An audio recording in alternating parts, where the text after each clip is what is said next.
Le prix Goncourt 1968 a été attribué à Bernard Clavel au deuxième tour. Au deuxième tour, par 5 voix contre 5 voix pour François Nourricier, la voix du président statutairement ayant compté double.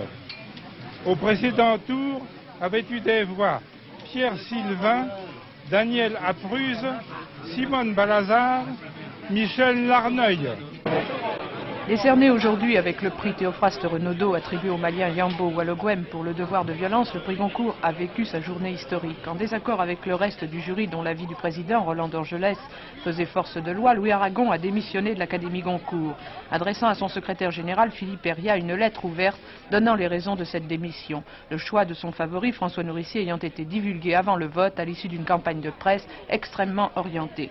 A noter également que le lauréat Bernard Clavel avait reçu il y a quelques jours le Grand Prix de la ville de Paris pour l'ensemble de son œuvre. Bernard Clavel, est-ce que vous pourriez me dire ce que sont ces fruits de l'hiver? C'est un roman très autobiographique, enfin, à partir d'éléments autobiographiques, c'est-à-dire que c'est un portrait de sentiment qui est le portrait de ma mère et de mon père. C'est donc pour moi un livre très important sur le plan des sentiments. Alors est-ce que le Goncourt lui ajoute de l'importance?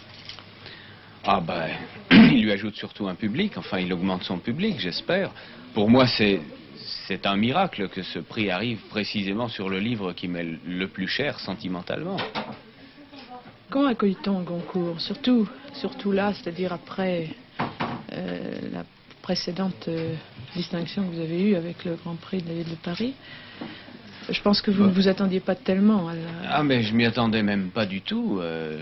La meilleure preuve c'est que je n'étais pas ici ou ni dans un café des environs du restaurant où se donne le Goncourt. Et cette soi-disant querelle dont parle la presse? Ça, moi je ne peux rien en dire du tout. Je suis tout à fait étranger à cette querelle. J'ai appris ça par la presse et par la radio. Comme j'avais le sentiment très net de ne plus être en course, j'ai regardé ça de très loin, c'est tout. Quelle importance attachez-vous au prix littéraire, c'est-à-dire quand vous avez pu voir ça du dehors, quand vous n'étiez pas prix Goncourt? Oh ben, vous savez, si j'avais eu le prix Goncourt quand j'ai publié mon premier roman, ça m'aurait paru quelque chose de tout à fait naturel, parce que quand on écrit son premier livre, on a toujours l'impression d'avoir écrit un chef-d'œuvre. Et on s'aperçoit après qu'on en est loin. Mais enfin, à ce moment-là, ça m'aurait certainement beaucoup moins surpris que maintenant.